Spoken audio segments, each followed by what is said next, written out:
টিয়কত ৰাইজে ধৰিলে ড্ৰাগছ আসক্ত যুৱকক। টিয়ক এফআইৰ কাষত থকা এটি ঘৰত ড্ৰাগছ লৈ থকাৰ অৱস্থাতেই ৰাইজে হাতে লোতে ধৰা পেলাই যুৱকজনক। জোন্টি শৰ্মা নামৰ যুৱকজনৰ ঘৰ টিয়কৰ বামুণপুখুৰীত। টিয়কৰ বহু যুৱকে ড্ৰাগছ লোৱাৰ কথা স্বীকাৰ কৰে। ড্ৰাগছ আসক্ত যুৱকজনে কাকজানৰ গুড্ডু নামৰ এজন যুৱকে ড্ৰাগছ যোগান ধৰাৰ কথাও স্বীকাৰ কৰে যুৱকজনে।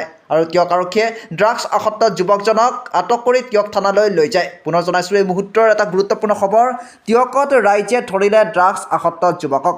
টিয়ক এফআইৰ কাষতে থকা এটি ঘৰত ড্ৰাগছ লৈ থকাৰ অৱস্থাতেই ৰাইজে হাতে লোতে ধৰা পেলাই এই যুৱকজনক। জোন্টি শৰ্মা নামৰ যুৱকজনৰ ঘৰ টিয়কৰ বামুণপুখুৰী। আৰু টিয়কৰ বহু যুৱকে ড্ৰাগছ লোৱাৰ কথা স্বীকাৰ কৰে জোন্টি শৰ্মাই।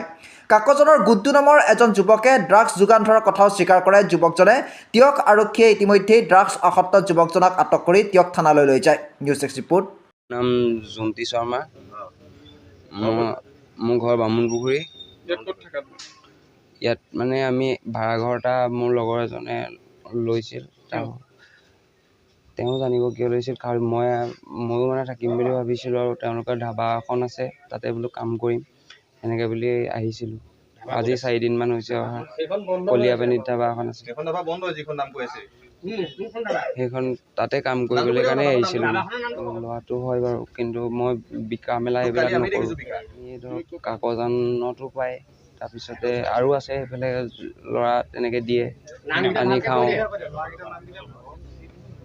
গুডু বুলি কয় কাকজানৰ, দিয়ে এনেকৈ ফোন কৰিলে দিয়ে য'ত ত'ত। তেনেকৈ ইউজাৰ আছে আৰু লগৰ ফাৰহান পাৰ্থ। আজি মোৰ 6 বছৰ মানেই হৈ গ'ল। মই এৰিব পৰা নাই। মোৰ ড্ৰাগছৰ কবলত পৰি এইবিলাক বেয়া কাম কৰি আছোঁ। ফাৰহান হ'ব, পাৰ্থ তেনেকুৱা টিয়কতে বলগা তাতে পইচা আৰু এনেকৈ আৰু ধৰক ঘৰৰ পৰা লওঁ বা এই ড্ৰাগছৰ কবলত পৰি আৰু যি টি কৰিবলগীয়া হৈছে আৰু বেয়া কাম হ'লেও। আৰু পইচা পাতি ধৰক ঘৰৰ পৰা নিদিলে দম চম দিয়া তেনেকুৱা বেয়া অৱস্থা হৈছেগৈ। আৰু মানে নিচাটো নাখালে থাকিব নোৱাৰোঁ ন, গা বেয়া কৰে, তাৰপিছত কি কৰি পাওঁ নিজেও গম নাপাওঁ।